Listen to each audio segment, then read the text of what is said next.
Do you have a service inventory around the sites that you're looking at? So there's a set number of criteria, for example, that it has to be on TTC or public transit, has to be on a major road, it has to be 250 meters from the closest shelter, it has to be AODA compliant. Then we actually scour through the city again for the various items, and then we talk to landlords in general, and are landlords willing to consider the sites for that purpose? In our discovery, most of them would say no to us. In this case, it was about 90% of them said no to us, and only a few that really said yes. And then based on those additional filter criteria, that's when we find one or two sites at best. And many landlords said no.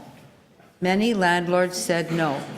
Well, I think that has to be changed. A landlord can't say no because you're black. A landlord can't say no because you're an Aboriginal person. A landlord can't say no for those reasons. That's against the Human Rights Code. And we've been to the Human Rights Commission a number of times to say you can't have that beside you because you don't like that.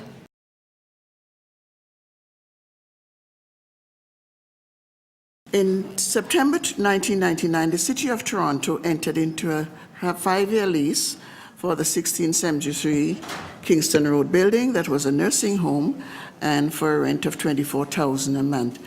After the lease expired, over the last 11 years, we have met with the city on numerous occasions to renegotiate a new lease and have been given the runaround. Repairs and maintenance has been an ongoing concern between the city and myself. The lease specifies that the city is responsible for the interior of the building.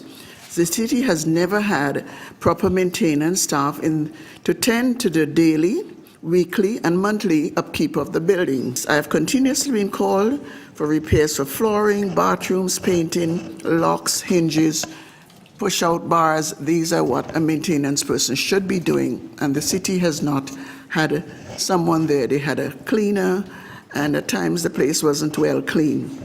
I've spent over $200,000 in doing repairs. The city has put in on the roof, through a Skippy grant, they removed their air condition from in the basement and put it on the roof. The architect and engineer said that is the reason a number of leaking problems, because you don't put a new big air conditioner on an old roof, which is continually giving problem. However, it's been fixed. It is in a deteriorating condition on the inside and really does not meet the needs of the residents in there. Would you agree to that, it's in pretty rough shape?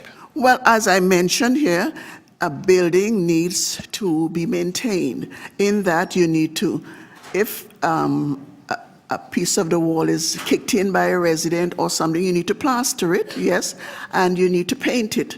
You know, it needs to be maintained. You just cannot leave it there to deteriorate. Are you then suggesting that that was the city's responsibility and not your responsibility? It was the city's responsibility. So the deterioration that we've heard that has been spoken about, did the city have a maintenance person, for example? No.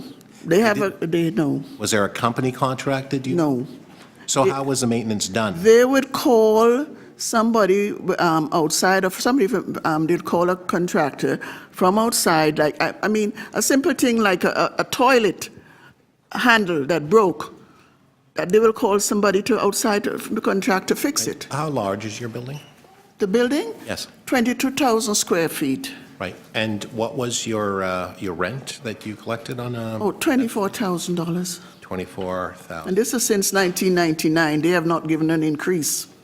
I'm sorry, you? Since 1999, when the city commenced leasing the building, the same rent remains, even though we've...